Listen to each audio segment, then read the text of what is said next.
여호수아서 7장의 말씀은 여리고성을 점령하고 난 다음에 그 다음에 이제 이스라엘 백성들이 아이성을 점령하기 위해서 아이성 전투를 벌이게 되는 내용이 기록이 됩니다. 그런데 이 아이성 전투에서 큰 패배를 당하게 됩니다. 그래서 오히려 상황이 역전되는 일이 생겨나죠. 당시에 이 가나안 족속들이 이스라엘 백성들의 계속적인 진군 소식을 듣고 또 여리고성을 함락시켰다고 하는 소식이 들려지면서 더 많은 두려움 가운데 휩싸여 있는데 오히려 이 아이성 전투에서 이스라엘 백성들이 오히려 그들이 두려움에 떨게 되는 계기가 바로 이 일 속에서 나타나게 된 겁니다.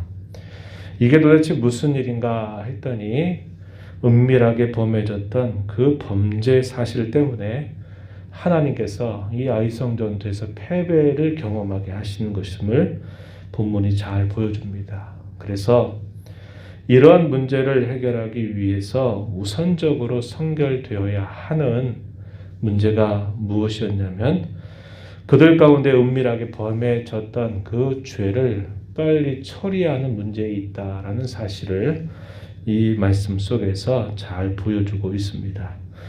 오늘 우리가 살펴보는 내용이 바로 그러한 내용이다 하는 겁니다. 우리가 어제 읽었던 6장 18절 말씀에 보면은 이런 말씀을 했어요. 여호수아 6장 18절 이렇게 말씀합니다. 너희는 온전히 바치고 그 바친 것 중에서 어떤 것이든지 취하여 너희가 이스라엘 진영으로 바치는 것이 되게 하여 고통을 당하게 되지 아니하도록 오직 너희는 그 바친 물건에 손대지 말라. 여리고성을 점령하게 될 때 그곳에서 얻은 모든 탈취물들에 대해서는 오직 여호와께만 전적으로 구별해서 드려라 하는 그런 명령을 내리셨어요.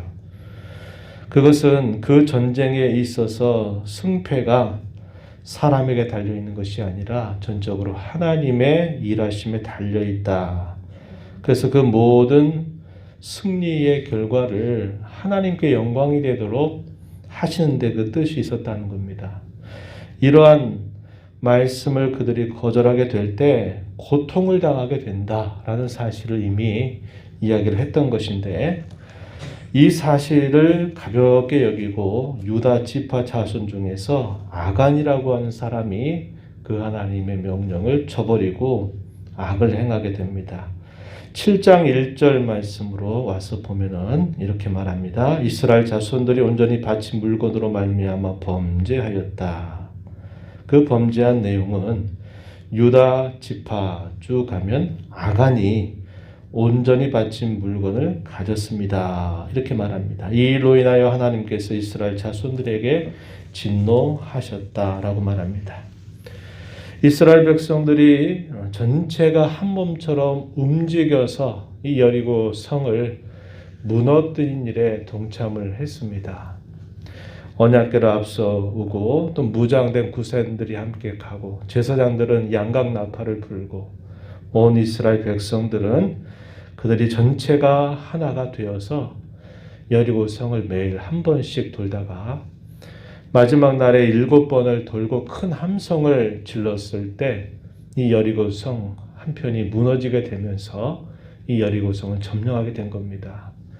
그것은 하나님께서 전적으로 하신 일이면서 또 한편으로는 이스라엘 백성 전체가 한 사람처럼 움직여서 또 이 일이 가능하게 된 일이다 하는 겁니다. 그래서 하나님 이런 일의 결과를 가지고 너희 전체가 행여나 이 탈취물 바치는 일로 인해서 너희에게 고통이 되지 않도록 이 말씀을 잘 순종해라 이런 이야기를 건네주셨는데 그 가운데서 한 사람이 아간이 욕심을 부리게 된 겁니다.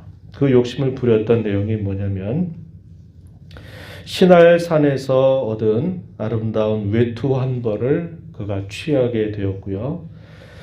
은 200세겔을 그가 취하게 됩니다. 그리고 50세겔로 되어 있는 금덩어리 하나를 그가 그 탈취물 가운데서 자기 것으로 숨겨둔 일이었습니다. 하나님이 은밀하게 범한 이 범죄 사실을 모르실 리가 없는 거죠. 그래서 하나님은 이 일로 인하여 이스라엘 전체에 진노하신 겁니다. 이 진노하심이 어떻게 나타나느냐?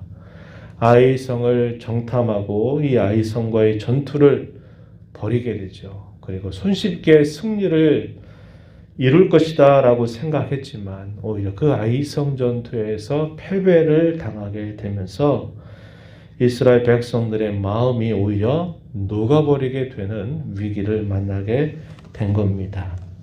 우리가 읽은 본문 5절로 한번 가서 보면은 이렇게 말합니다. 아이 사람이 그들을 36명쯤 쳐 죽이고 성문 앞에서부터 스바림까지 쫓아가 내려가는 비탈에서 쳤으므로 백성의 마음이 녹아 물같이 된지라. 여기 백성의 마음 누구를 말합니까? 아이성 백성들이 아니라 이스라엘 백성들의 마음이 물같이 녹아버렸다. 상황이 완전히 역전이 되어버린 모습입니다. 우리가 앞에서 쭉 읽어본 것처럼 이미 이스라엘 백성들과 함께 하시는 하나님이 이 가나안 땅을 향해서 진군한다고 하는 소식을 들었던 이 모든 가나안 백성들은 두려움에 떨기 시작했다는 것을 우리가 읽어봤는데요. 오히려 이 아이성 전투를 통해서 상황이 역전돼서 두려워했던 아이성 사람들은 오히려 사기가 아주 충만하게 됐고 반대로 이스라엘 백성들은 마음이 녹아버려서 물같이 되어버리는 상황이 펼쳐지게 된 겁니다. 너무나 깜짝 놀랄 만한 일이 벌어진 것입니다. 그래서 이런 일이 왜 생겼는지를 알지 못하는 이스라엘 백성들의 지도자들, 특별히 이 여호수아는 이 일로 인해서 이게 도대체 어떻게 된 일인가 하면서 오랜 시간 동안 옷을 찢고 또 장로들과 함께 여호와의 기 앞에서 엎드려서 티끌을 무릅쓰면서 오랜 시간을 보내게 됩니다. 그러면서 하나님 앞에 기도를 올리게 되죠. 7절 이하로부터 쭉 표현되어 있는데 이 여호수아가 어떻게 하나님 앞에 아뢰냐면 7절에 보면 아모리 사람의 손에 넘겨서 우리를 멸망시키려 하셨나이까. 또 8절에 보면 내가 하나님 앞에 과연 무슨 말을 하오리까 이렇게 표현합니다. 9절에 가면 주의 크신 이름을 위해서 어떻게 하시려 합니까? 라고 하나님 앞에 기도를 올리게 됩니다. 이러한 기도를 들으시고선 하나님은 그 백성들 가운데 범한 죄의 문제를 하나님께서 대답을 해 주시게 됩니다. 그 내용이 본문 10절에서부터 길게 15절까지 쭉 소개가 되는데 그 내용이 너희가 범한 죄 때문에 그러하다라는 사실을 알려주십니다. 온전히 바친 물건들을 가져가고 도둑질하며 속이고 그것을 그들의 물건 가운데에 두었다. 이렇게 하나님께서 구체적으로 말씀을 하시게 됩니다. 그러시면서 12절에 보면 그 바친 물건을 너희 중에서 멸하지 않는다면 내가 다시는 너희와 함께하지 않을 것이다. 이런 말씀을 하십니다. 13절에 가면 그 바친 물건 너희 가운데 제약이 까지는 내 원수들 앞에서 너희가 능히 맞서지 못하게 될 것이다. 이런 말씀을 하나님이 하십니다. 너희와 함께 있지 않는다. 이건 하나님이 하셨던 약속과 완전히 반대되는 표현이죠. 어느 누구도 너희를 당하지 못한다라는 그 하나님의 약속에 대해서도 13절에 내가 원수들 앞에 능히 맞서지 못하게 될 것이다. 이것도 역시 반대되는 그런 표현입니다. 왜 이런 일이 일어나게 되었나? 하나님이 바뀌신 건가? 하나님 변하신 건가? 그게 아니라 그들 가운데 범한 죄로 인하여 너희가 이렇게 된 것이다 라는 사실을 이야기하십니다. 그러면서 15절에 보면 제비를 뽑아서 그 온전히 바친 물건을 가진 자를 너희가 뽑아내라. 그리고 그의 모든 소유를 다 불사르라 하는 그런 말씀을 주시게 됩니다. 구체적으로 그런 실패의 원인이 무엇이고 그들이 그 실패로부터 벗어나게 될 그 성결 조건이 무엇인가를 하나님 구체적으로 여호수아에게 말씀을 해주시게 돼요. 그래서 여호수아는 이 하나님의 말씀을 듣고 나서 제비뽑기를 통해서 그 범죄자가 누구인가를 가려냅니다. 좀 더 만약에 아간이 자기가 범한 죄를 이러한 일이 있는 동안에 자기가 고백을 하고 했다면 상황이 또 어떻게 됐는지 우리가 알 수 없어요. 그러나 제비뽑기를 통해서 큰 것으로부터 작은 것까지 계속 제비뽑기가 이루어지게 됩니다. 16절에 보면은 먼저 지파를 뽑는데 유다 지파가 뽑히죠. 그 다음에 17절에 보면 유다 지파 중에서 세라 족속이 뽑히게 됩니다. 그러다가 마침내 18절에 보면 누가 뽑히냐면 아간이 뽑히게 된 겁니다. 이 아간이 범죄자라고 하는 사실을 하나님이 제비뽑기를 통해서 드러내시게 돼요. 여호수아가 이것을 보고서는 여호수아가 이 아간을 향해서 이렇게 먼저 당부를 합니다. 내가 하나님 앞에 자복해라. 그리고 나에게 도대체 이게 어떻게 된 일인지를 숨김없이 말해라. 이렇게 이야기를 하게 됩니다. 이것이 그 죄를 처리하고 그들이 당한 심각한 위기로부터 벗어나게 되는 해결책이 됨을 이야기해 주죠.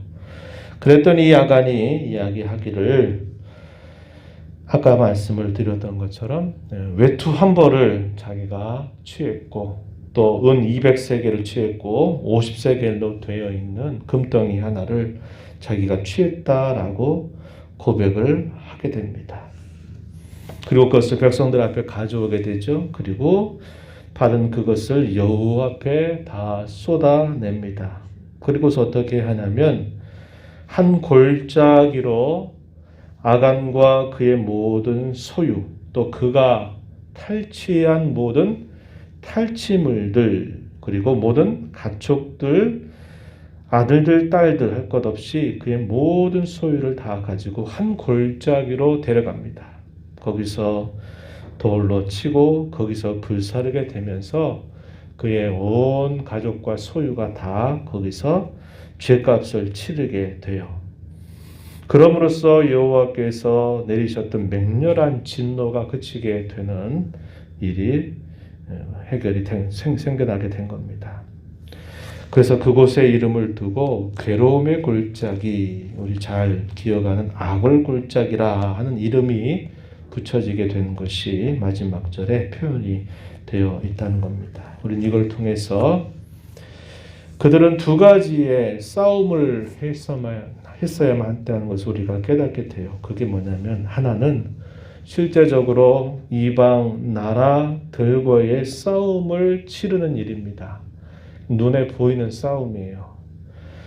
여리고 성도 마찬가지요. 아이 성도 마찬가지요. 또 앞으로 그들이 맡게 될 가나안의 강대한 민족들, 소위 가나안 7족들과도 전쟁을 벌여야만 되는 눈에 보이는 대적과의 싸움을 그들이 신앙으로 잘 치러야만 됐다 하는 겁니다.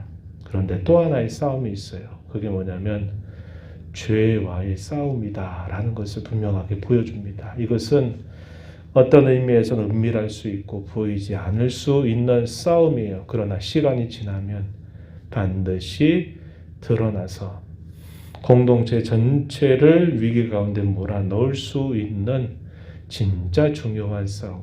그것이 바로 죄와의 싸움이다 한 겁니다.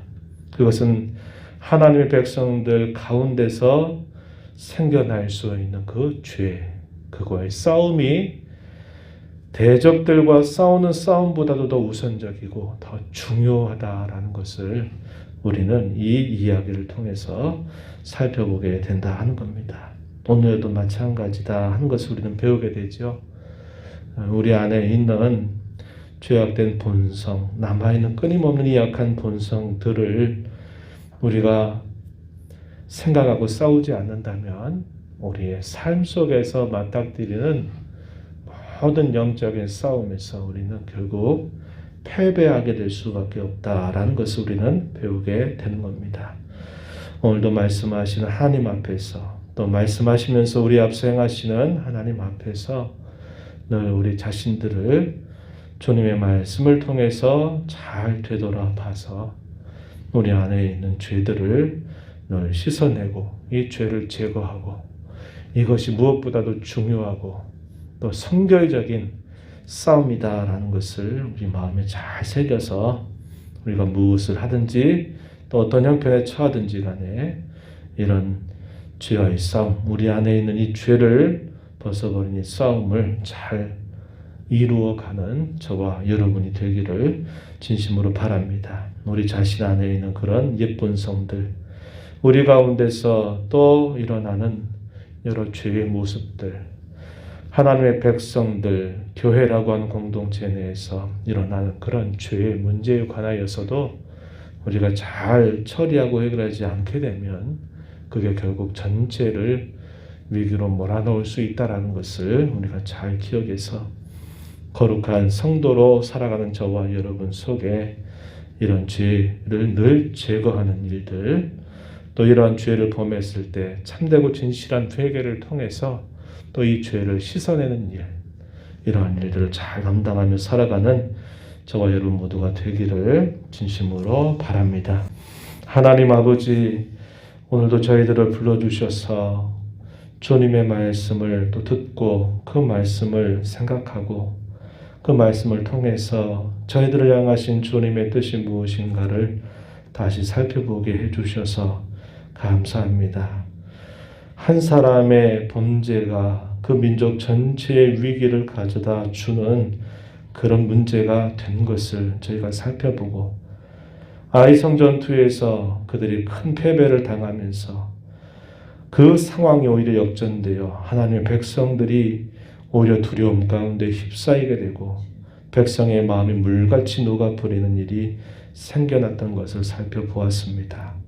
이런 위기 상황 속에 그 원인이 무엇인가를 하나님께서 말씀하시며 그 문제를 어떻게 처리해야 될지를 오늘 말씀을 통해서 교훈하여 주십니다. 눈에 보이는 외적인 대적과의 싸움보다 하나님의 백성들 사이에서 벌어지는 이 죄에 대한 싸움, 또 작게는 우리 자신들 마음속에 늘 남아있는 이 죄와의 싸움이 더 성결적이고 더 중요한 것임을 깨닫습니다. 여전히 하나님 백성으로 부름받은 저희들의 마음속에도 이런 부패하고 또 더럽고 추악한 본성들 때문에 저희들이 하나님 앞에 죄를 범하게 될 때가 얼마나 많이 있는지를 되돌아보고 하나님 앞에 참된 거룩함을 이루어가며 성결을 이루어가는 저희 삶이 되게 하시고 참되고 진실한 회개를 통해서 죄를 벗어버리는 삶에 힘써가는 저희들이 되도록 도와주옵소서. 이 나라와 이 민족, 이 땅의 교회를 긍휼히 여겨주시기를 바랍니다. 코로나의 상황으로 인하여 저희들이 함께 힘을 모으고 조심해야 될 때임을 다시 한번 깨닫습니다. 긍휼과 자비를 베풀어 주시고 저희 모두가 한 마음이 돼서 이런 위기를 잘 극복할 수 있도록 힘을 주시고 저희들에게 은혜를 베풀어 주시기를 바랍니다. 은혜의 보좌 앞에 나와서 아버지의 은혜를 간절하게 구하는 모든 심령들의 간구를 들어 응답하여 주시고 기도 가운데 주님을 배우는 귀한 시간 되게 하시고 어려움 중에도 주와 함께 힘내어서 또 우리의 삶을 잘 살아가는 저희가 되도록 도와주옵소서. 예수님 이름으로 간절히 기도하옵나이다. 아멘.